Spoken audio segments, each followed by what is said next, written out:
everybody, I'm Delicia and thanks for tuning into the Cigar Vixen channel for my weekly top 5 cigar picks. These are the cigars coming out of my humidor, hopefully making their way into yours for your week of smoking. Starting with number 5, we have the Pulita. That's actually the one I'm smoking right now. This is the Pulita. It is a kind of an anniversary celebratory stick for the founder of the company. Beautiful red and gold band here. It's made at the El Artista factory in the beautiful Dominican Republic.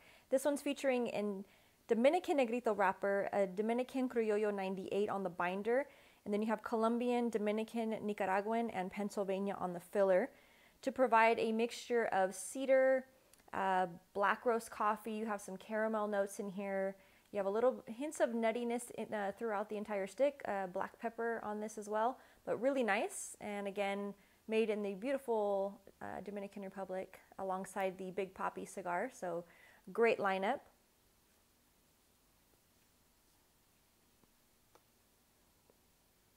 Number 4, we have the Saga Short Tails. This one is the Tomo Tres, or the third volume.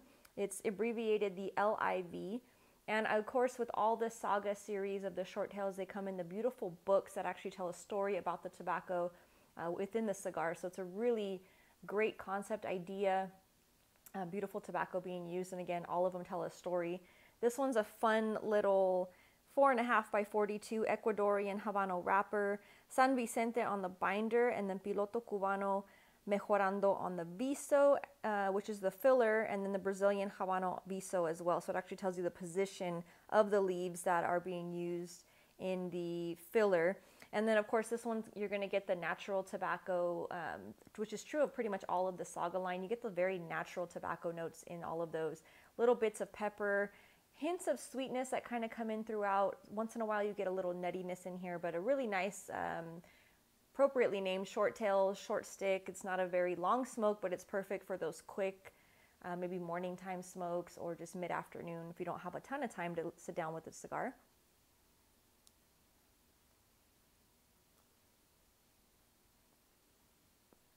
Number 3 is going out to the Diesel. This is the Whiskey Row, a collaboration with the Rabbit Hole Bourbon and Diesel cigars, which of course are blended and made over in AJ's factory in beautiful Nicaragua, Esteli. Great stick, again, a collaboration, more of a kind of a younger, newer, both companies with the cigars and the bourbon, just kind of a fun little collaboration that they did, which of course features a beautiful, beautiful, beautiful Ecuadorian Habano 5-year-old aged wrapper over Mexican San Andres binder, which is the kicker on that one is it's aged in the bourbon barrels, and then Nicaraguan filler. So this one you're going to get the white pepper, you get charred oak naturally with those bourbon barrels, you get caramel sweetness, you pick up little hints of vanilla, you pick up a little bit of a nuttiness, but it's a really nice stick. Lots of different flavors develop all throughout this one. And number 2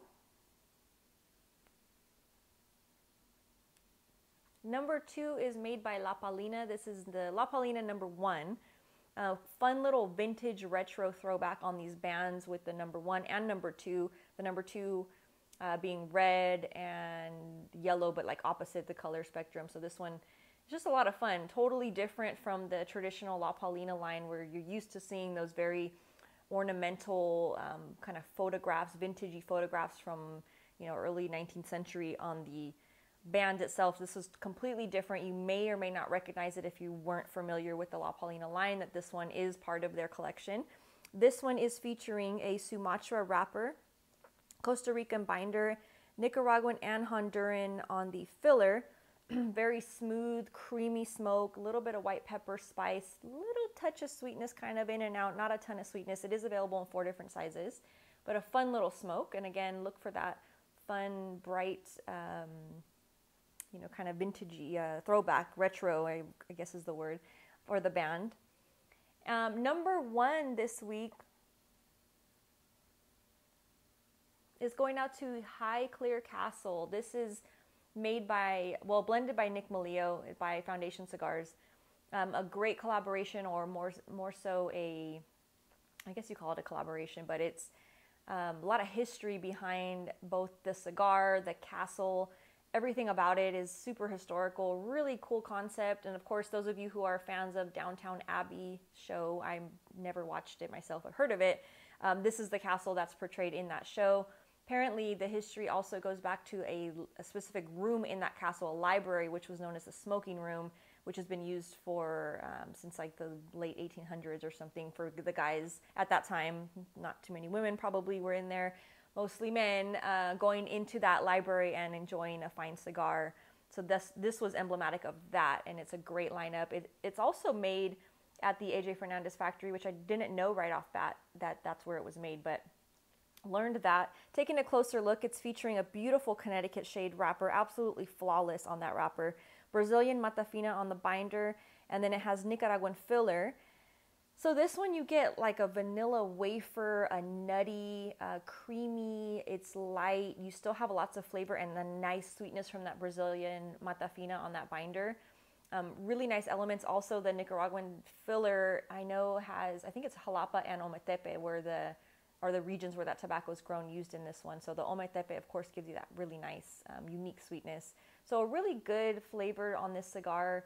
It is a little bit of a pricier stick, but again, well worth it as far as the quality of the tobacco being used and the flavors that it does provide. Highly recommend that you give this one a try if you've never tried it, as I do all 5 of the cigars on my lineup. And I was trying to pick some cigars that are available in many different states. I've heard feedback from a recent trip that I made out to Connecticut that a lot of the cigars that are in my top 5 are not necessarily easy to find over on the East Coast. So I'm hoping that some of these in the lineup, being that I got a couple of them when I was out in Connecticut, will find their way, in the humidors across the East Coast and all throughout the United States, hopefully, for those of you who are watching. And again, international, I know there's a lot of you watching, so hopefully whether you order online or you have a local brick and mortar that carries a good selection of cigars in the humidor, hopefully these are the cigars that you can find. And as always, I thank you so much for tuning in. I always welcome the feedback and the comments, and thanks so much for spending a little bit of your Sunday with me. Can't wait to see you next week. Cheers.